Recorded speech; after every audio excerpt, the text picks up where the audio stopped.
It is time for us to take the masks off. We're 1 week a day from Halloween. And as people go wandering around the streets begging for candy with different types of costumes and things covering their face, we want to make sure that we are unmasking Cluster. We're going to take the mask off, make sure you know everything you need to know about Cluster. Well, okay, we're going to know just a few of the top things, but it's not just me. It's not the man, the myth, the legend right here in Indianapolis, Indiana. Here on the northwest side, we're going to go over to the north central, northeast side and bring in Mr. Matt Proctor, the POS legend, the man who is wearing a great PPT hoodie and was in St. Louis this last week. And we were just talking as before we went live about how his Hoosiers are doing incredibly in the college football. It's a good time to be alive, right, Mr. Proctor? It's a good time to be alive and a good time to be a Hoosier. We got the Colts winning. We got, IU winning. And it's been an exciting time. If you like football, it's a good state to be in. But, yeah, doing well, Nate. Holding on to this weather as long as we can before the holiday season. It really gets cold. It is. It's been, I mean, a couple days, like it's such always weird. I love this time of year because I wake up in the morning and I have a hot cup of coffee on the back deck and it's 43 degrees. And then by the time I go take my dog for a walk at 5, it's in the upper 70s. I love it. It's so awesome to be. This is my favorite time of year. I call it the hoodie and shorts weather, even though today I went with the vest. So we're talking Cluster, and what I decided to do today, we're always trying to come up with different ways to discuss different products and different services, and I thought, I've spent a lot of time with Cluster. I have sat through a lot of demos and a lot of meetings and talked to a lot of partners, and I've learned a lot, and so I'm going to come up with what was my top 5 features, I'll call them. Some of them are more featured than others. You'll see that, but most of them are just features. And I combined a couple of them together because I think they blend together. But we're going through my top 5. I'm going to let Matt comment on where he thinks they rank at the end, but kind of comment on each of the features as we go. So let's bring up. I should have if I'd done a drum roll, how cool would that be? But number 5 of Nate's top 5. I forgot I put the slide Nate's top 5 in there.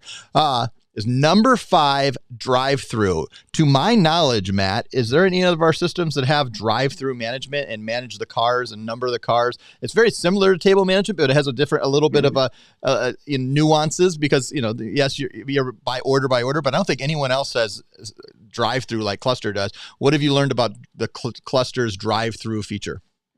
Yeah, no, you're correct, Nate, and I think I'm so glad you pointed this out because we have sold drive-through in the past. We've had our other systems that obviously can take an order at the side and take an order up at the front counter, but we have not had that ability to be able to track, by car and things like that. So this was exciting for me. This is something that Cluster originally didn't really roll out, but now they've fine-tuned it, and it works really well.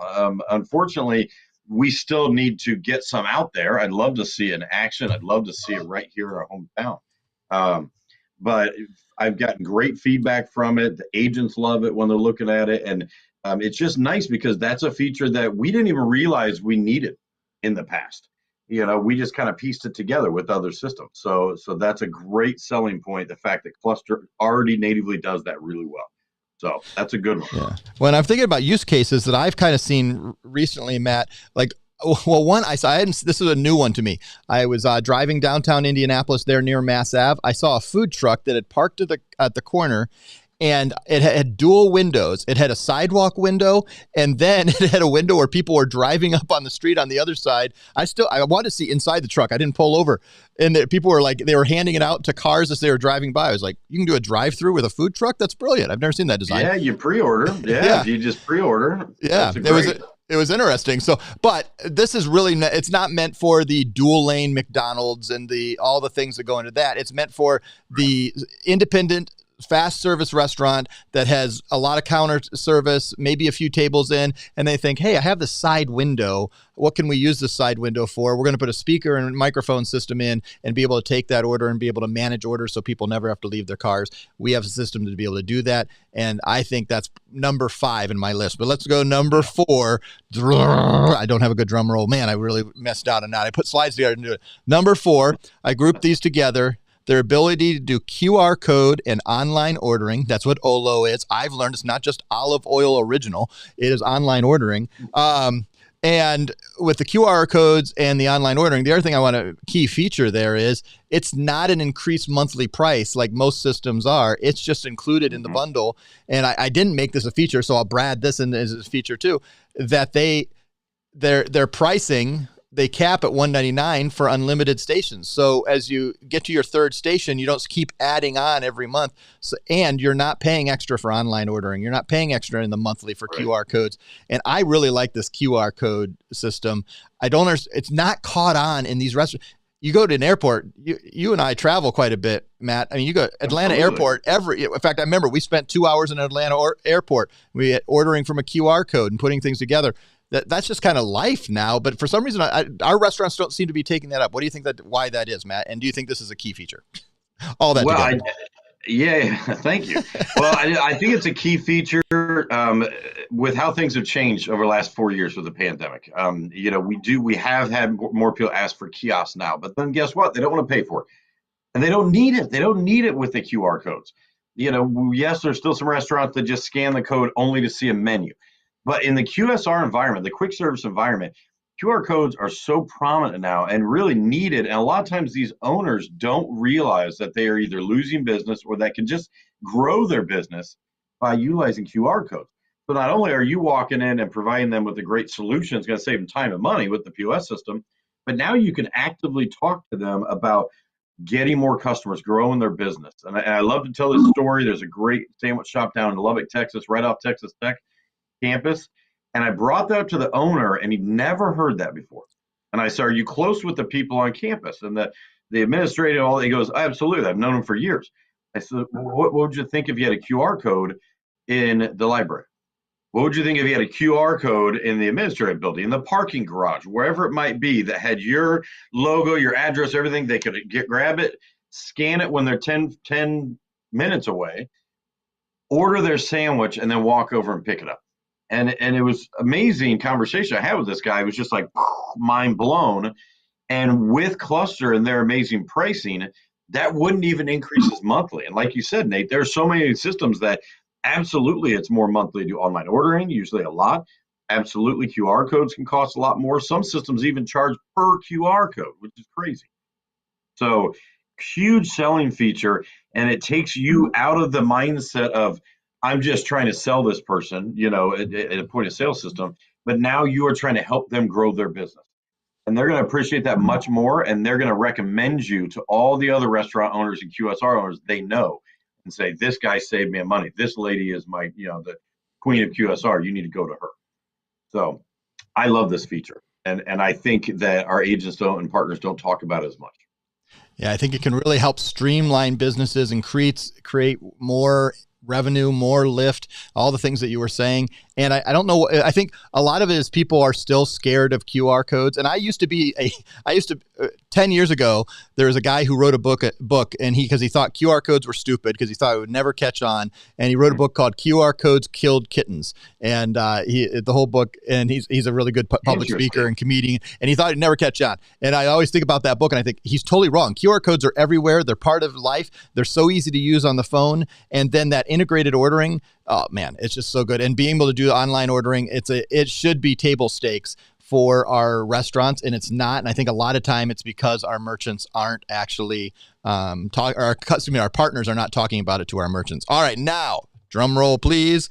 Dum, dum, dum, dum, dum, dum. Number 3, I think this is a feature. I know other systems have it, but I've seen this demoed several times. And it's one of the things that I think it does really, really well is the ability to manage the coursing, set the coursing, and being customized on each order. And I think of the demos I've seen, here's where my caveat always is, Matt. You sit through a lot more demos. You do the demos. I've sat through demos of all of our systems at some point. I've never had anyone highlighting the coursing system. And I think one of the things, like recently we said, quick service restaurants is the best place for cluster, which is 100% true. But one of the reasons that we don't use the table side ordering is still a system that we're working on because some of the U.S. working with gateways and some of the stuff, table side order, right. We're coming close. That's coming close on clusters. I won't mention that. But I think in the extreme fine dining where they are not going to bring a piece of tablet over and take an order. I've always been surprised. We've talked about St. Elmo's downtown here going to Toast and having table side order. I've been surprised they do that because I can't believe that. Other places, for extreme fine dining, and when you're in that fine dining and coursing and the chef's menu and chef's table type places where you're being able to like say, hey, when this thing is ordered with this thing, I want the courses to be fired at this different time to make sure that they're perfect. It reminds me of watching The Bear and all that stress that's going on the back end. I just think coursing is a unique feature. Am I right? Am I wrong, Matt? No, you're definitely right. It is much more prevalent in fine dining, and it's much more prevalent with large parties. And I can speak being, general manager for a long time of fine dining restaurants, managing partners and things like that. We did use coursing, whether that was through Aloha or Easy Diner, whatever software it is. A lot of these new cloud systems, they don't even offer it anymore.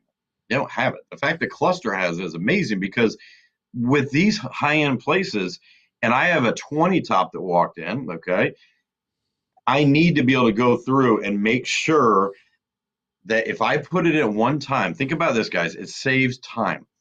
If I have to go back and spend 10 minutes to put in their appetizers, I got to go back and spend 10 minutes to put in all of their salads that are coming out to the table. Then I got to go back when it's entree time. That's going to take me even longer. That time I'm spending away from the table, they're running out of drinks. If I have other tables, I can't take care of them. And so by having a feature like coursing where I can put in the entire table at one time, okay? One time, I can have somebody keep an eye on my table. Hey, this will be quick. Boom, boom, boom, boom, boom. Seat one's having this. Seat two's having this. Then it stores in the software. It fires off the course one right away. And then you can set the actual timing, and it can be different for every course. So I can set it to be 15 minutes later, I want to fire the salad and soup course. Perfect. 20 minutes after that, we're firing entrees. And then we're going to give them a nice little window to eat those entrees. Maybe 35 minutes later, 40 minutes later, we're firing dessert. You can also do timed holds. So if someone doesn't want to do the full coursing, but maybe Nate and I sit down for lunch and we give you our whole order right then. I want to be able to go ahead and ring in Nate and I's order, but I just want to fire the appetizer right now. Okay, I'm going to put a hold on that pizza they're going to share, whatever it might be. And I want to wait in case they're taking their time and they're eating slow. And it would, they're talking because Nate and I don't stop talking usually when we're together. Then I want to wait and give it a little time, and then I want to fire it whenever I feel like firing it. But I already rang it in, so this is a great feature for those nicer restaurants. But don't limit yourself to that. If it's a casual concept, like I had a supper club today that we're going to be switching over to Cluster, and the weekends are when they're busy. Total casual dining, little salad bar, everything else. they could use a feature like coursing because the staff takes large sections. It'll save them time if they can put in 3, 4 tables at a time. And now they walk away and don't have to worry about it. So it's another solid feature that I think our partners don't think about that often and how it can help the operations of a restaurant. Man, because the experience at restaurants, when I get my appetizer and it's cooked just properly and warm and cold or whatever it needs to be, it's the right temperature, it's everything. And then my next course and my dessert, and you order it all and it all works and all says that is not usually managed or should be managed manually. The POS should be doing that for you, and Cluster's really, really good at doing it. All right, let's find out. Really? What my number 2 is. I'm trying to remember. Oh, yep. Menu management. Here's the thing.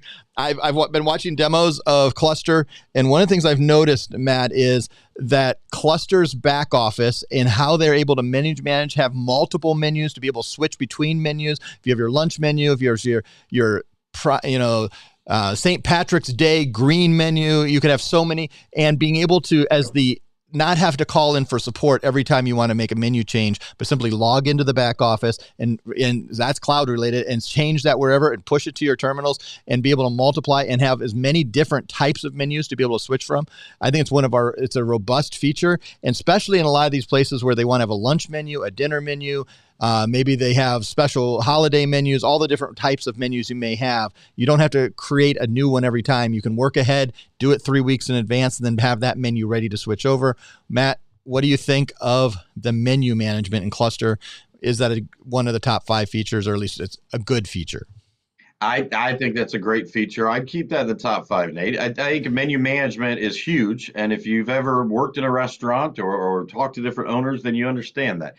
Being able to have timed menus as well. And, we all know we like a good happy hour every once in a while. Well, I don't want my staff to ring that up when the timing's not there. I only want that menu available between 4 to 7, 5 to 7, whatever it is. If we'll talk about one of my local places here. They have an amazing brunch. It's only available on Saturday and Sunday between 10 and 2 or whatever it is. But I don't want the staff ringing up the entire time. I only want that menu to be able to be available and show up on Saturday and Sunday mornings for brunch. They also change their menu every, I think, 2 weeks. They have a whole separate little menu they change. You know how nice that would be, just to be able to go in remotely and for them to go, here's what the chef is going to create. There's usually 6 to 8 items. Those are going to be available in the point of sale for this 2-week period. So yes, menu management is a big part now in restaurants because they usually have multiple menus, and the remote access. I mean, that's a must nowadays. You need to be able to log in from home when the chef is just sitting there at home creating something new. Okay. So I agree with you on this one, buddy. That just should stay up there. All right. And this next one, Matt, well, it's more of a feature, but it was something I was looking at because I had the receipts of all of our POS systems in front of me yesterday. And that is how it does dual pricing, specifically on the customer facing display and how it displays it, and how it displays it on the receipt with a cash price and a card price. I would say this and Retail Cloud on the retail side have the best customer-facing representation of being able to show the cash price and the card price clearly, whether you're using the display or you're using the receipt, and making it very easy to do that. The only thing I can't wait, and I know it's coming in a feature in early Q1, is they're going to be able to do menu management where they're at the next database where they're going to be able to show the two prices on each item when it comes, and that'll be able to split back out to like a QSR management. But I think it does, and I had to go number 1 on this because this is my Brian Linke rule. It's got to do dual pricing well, or I'm not going to sell it, because that's where we make the most money and can place these things for free. Matt, what do you think? How does the dual pricing work in the cluster world? Well, let's be honest, Nate, this has been a pain point, at least, in my world, when I'm looking at all these different softwares, when they can't do it, or when I got a software that's fighting it and they'll do it right. And with Cluster, the partnership has always been amazing because they made sure that's one of the first things they did really well. And they're compliant with everything, and it's programmed right down the cash and card price level. You mentioned Retail Cloud. I'm not going to say any other names. I'd love to throw out others that do it well, and there's some that are still working on. But with Cluster, that's never been a concern. We've always had EPX dual pricing, ready to fly off the shelf right now. Great partnership. Their dev team and their programming team are always looking at what's new. You mentioned Q1 and different things they're rolling out. The dual pricing goes right along with that. And I think that's key nowadays. I mean, and it's sad that some systems do not adapt as much as they should. But along with the dual pricing, Cluster will continue to grow as we add to this list. I mean, I can see us, Nate, in Q1 this next year having another Cluster meeting where we're going through our top 10, because here's now what they do and here's what they're good for. As we add and bring on new merchants, then we can say, well, here's what happened. We sold Cluster here, and this is why they loved it. Here's why this merchant loved it. So, very exciting future. And this is number one. This is the most important, because it's more money in your pocket, more money in your merchant's pocket. Everyone wins. Dual prices. Off the top of your head, what are some of the features that would have been honorable mentions or maybe in your top 5 that maybe I missed as some of the top features of Cluster as we unmask Cluster this Halloween season 2024? I would say KDS is really up there. Kitchen display systems, guys, we're getting a much higher request for those now, more than I've ever seen throughout the years. I think Cluster does them extremely well. I've even seen it in the bar environment, which was a first for me. I was at a speakeasy in Canada, with the owner of one of our retail systems. And next thing you know, I'm watching Cluster live in action with a KDS screen on the other side of the bar that's showing the orders and coming in. So not only kitchen printing is normal for all of our systems, but I would say KDS kitchen display systems up there as one of the best. And I just had another one in my head, Nate, and I'm blanking on it. Oh, we finally have Windows tablets released that we can get from Cluster. That's a great thing. So we're not having to have our merchants go out and try to source them, then try to mirror them and make them work with Cluster. We now can get them directly from Cluster, programmed perfectly and ready to go. And they're working on finalizing how to do that payment piece. But I know our partners up in Wisconsin, all those little towns want to do an order at the table. And these aren't fine dining, like you mentioned earlier, but they want 1 or 2 stations and they want a couple of handhelds. And it was challenging for the partners to have to source those all the time. So the fact now that we can get them directly from Cluster and they're programmed correctly without all that mirroring and sending back and forth, it's a game changer. So I would say that's number 2.